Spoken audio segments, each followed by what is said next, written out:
Hi guys, Matt Wolf here, and I'm reading part 2. Okay.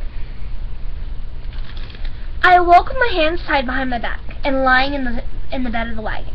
A throbbing headache pulsed inside me, worsened by the jostling of the wagon as we rode. The least Connor could have done was give me something soft to lie on. I resisted the temptation to open my eyes until my situation became clearer. My wrists were tied behind my back with a coarse rope, one that might be used to lead a horse. If it was, then I wondered if the rope was a last-minute idea. Maybe Connor hadn't expected to be taking me by force. Connor should have come more prepared. This thick rope worked to my advantage. It was easier to loosen the knots. Someone coughed near me. Didn't sound like Connor. Maybe it was one of his thug vigils. As slowly as possible, I inched one eye open. The cool spring day had become a bit overcast, but wasn't yet threatening rain. Too bad. I could have used a bath. One of Connor's vigils was at the far end of the wagon, looking at the view behind us. That probably meant Connor and the other vigil were on the seat at the front of the wagon. Another cough to my left. I let my head bounce with the next jolt of the wagon to see where it had come from. 2 boys sat there. The shorter one closest to me seemed to be doing the coughing. Both were near my age. The coughing boy looked sickly and pale, while the other larger and tanned. They each had light brown hair, though the coughing boy's hair was nearer to blonde. He had rounder features as well. I suspected wherever he came from, he'd spent more time sick in bed than at work, and just opposite for the other boy. I judged myself to be a blend of the two. Nothing about me was remarkable. I was only a medium height, one of many ways I disappointed my father, who had felt it would hinder my success. I disagree. Tall people fit in fewer hiding places. My hair was badly in need of cutting, tangled in dark blonde, but getting lighter with each passing month. And I had a forgettable face, which again worked in my favor. The boy coughed again, and I opened both eyes to determine if he was sick or had something to say and was clearing his throat to get our attention. Only he got me looking at him.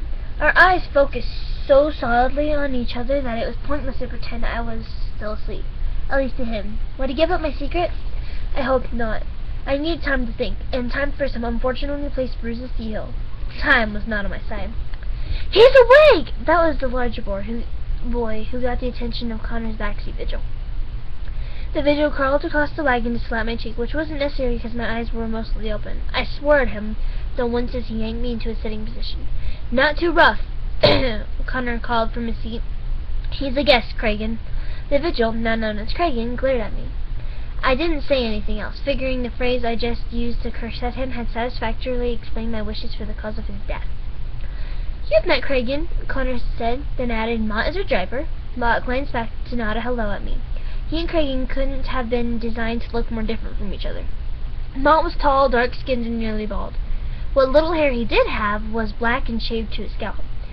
He was the one by the tavern who tripped me when I was trying to escape the butcher. In contrast, Kragen was short, not much taller than I was, and shorter than the tan boy near me. He was surprisingly pale for a man who likely spent much of his day outdoors, and he had a thick crop of blonde hair that he tied back at the nape of his neck. Mott was lean and muscular, while Kragen looked softer than I knew him to be, judging by the way he clubbed me at the orphanage. How strange that there could be 2 people so different from each other, and yet my dislike for them was equally fierce. Connor motioned to the boys in the wagon with me. "That's Latimer and Roden." Latimer was the cougher. Roden had ratted me out for being awake. They nodded at me. When Latimer shrugged as if to say he had no more of an idea why we were here than I did. "I'm hungry," I said. "I'd planned on having roast for dinner, so whatever you've got better be good."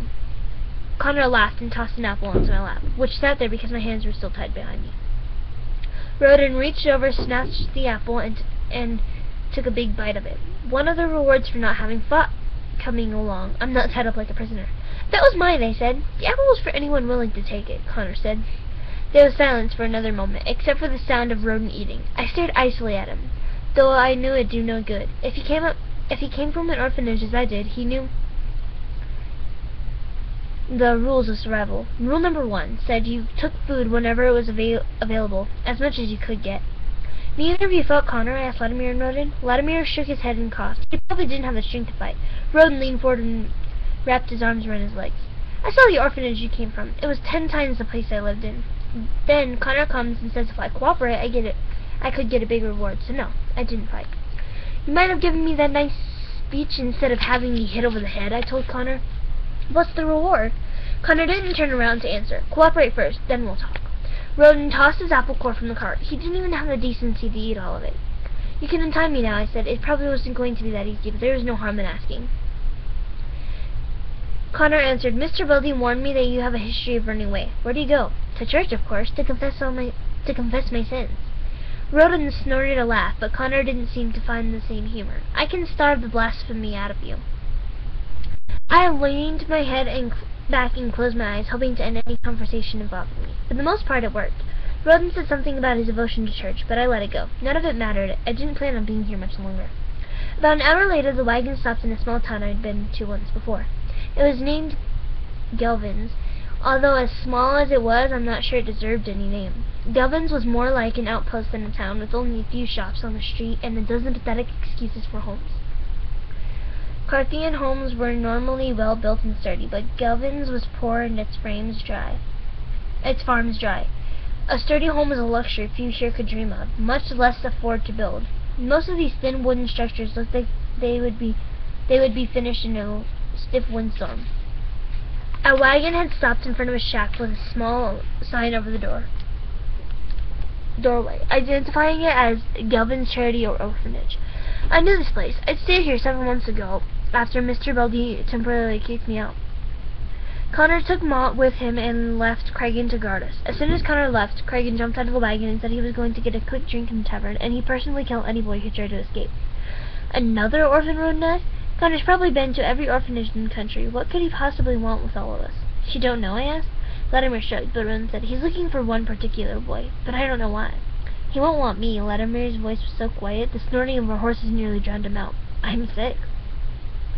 Maybe he will, I said. We don't know what he wants. I plan on being whatever he wants, Roden said. I'm not going back to any orphanage, and I've got no future on the streets. Who is Seven, Connor, I asked. Do either of you know anything about him? I overheard him speaking to Master Grippings, who runs the orphanage where Roden and I lived, Latimer mumbled. He said he was a friend of the king's court. King Egbert? I shook my head. Connor's lying then. Everyone knows the king has no friends. Latimer shrugged. Friend or enemy, he convinced Master Grippings that he was here as service to the king. But what does that have to do with us, I asked. A handful of orphan boys. He just wants one boy, Roden reminds us. The rest of us will be cast away as soon as we become useless, Connor. He had said as much to Master Grippings. Let me make it easier on you, I said to Roden. Untie me and I'll be on my way. That's one less boy to contend with. I'll do no such thing, Roden said. Do you think I want to be punished for your escape? Fine, but the knots are really tight. Could you just loosen them? Roden shook his head. If they're tight, it's because you irritated Connor's vigils and you probably deserve it. Connor wouldn't want him to be hurt. Latimer crept toward me and said, turn around. I can't move over with my arms behind me. Just reach back there. Latimer stretched an arm across my back, which I caught with my hand and twisted behind him. Roden jumped up one knee, startled, but with my other hand I had slipped a noose over Latimer's neck and pulled it so that it was nearly tightened. Roden froze, waiting to see what I'd do next. Getting the rope off my wrist had been an easy matter. Knotting it into a noose was a bit trickier, although now was not the time to admire my handiwork. Roden didn't look impressed with my behind-the-back knot tying. Clearly he had never attempted something like that before, or he would have been. Or maybe he just didn't want me to shrink Latimer in front of him. Not an inch closer, I warned Roden, or else I'll dump him over the side of the cart and you can describe to Connor the sound of a snapping neck. Please don't do that, Latimer breathed. Roden sat down. I don't care if you kill him, and I don't care if you run away. Leave if you want, and pray Connor's vigils don't find you. I stood, apologized to Latimer for threatening to kill him, then gave a ceremonial bow to Roden. The bow might have been a mistake. Midway through standing up straight, Cragen whacked me in the back with the flat end of his sword. I fell forward and all the air knocked from my lungs. You know what happened to me if I let you get away, Cragen snarled. I knew it. I wasn't entirely opposed to it. You said you'd kill anyone who tried to escape, Roden reminded him. And so I will, Cragen said, baring his teeth when I turned to look at him. He replaced his sword with the knife and leapt into the wagon in 2 steps. I rolled over to make a run for it, but he grabbed my shirt, shoved me back down, and pressed the knife to my throat. Master Connor doesn't need all of you, and I think he needs you least of all. Suddenly I had a motivation to be needed by Master Connor. Okay, I grumbled. You win. I'll cooperate. Cooperate. You're lying, Kragan said. I often lie, but not about this. I'll cooperate. Kragan smiled, pleased to have humiliated me. He replaced his knife in a sheath at his waist, then yanked me up by my collar and tossed me into the corner of the wagon. We'll see. A minute later, Connor returned to the wagon with Mott and a boy walking beside him. I squinted, certain I recognized him. He was tall and unusually thin. His hair was darker than both mine and Roden's, but it was stringy and straight and in more need of a trim than mine, if that was possible. The boy climbed dutifully into the back of the wagon. Connor glanced at my untied hands and then at the thin vein of blood trickling down my neck. He eyed Kragan. Any trouble? None, sir, Kragan responded. Only I believe you'll find Sage to be more cooperative now. Connor smiled as if that was all he needed to know of the matter. I'm glad to hear it, boys. Meet Tobias. He'll be joining us in our quest. What quest? I asked. Connor shook his head. Patience, Sage. Patience is the mark of a ruler. And that was my first clue about why Connor had taken us. We were all in terrible danger. So guys, if you want to read the third part, then search up The False Prince audiobook part 3 by Black Wolf. And it'll show up. Bye.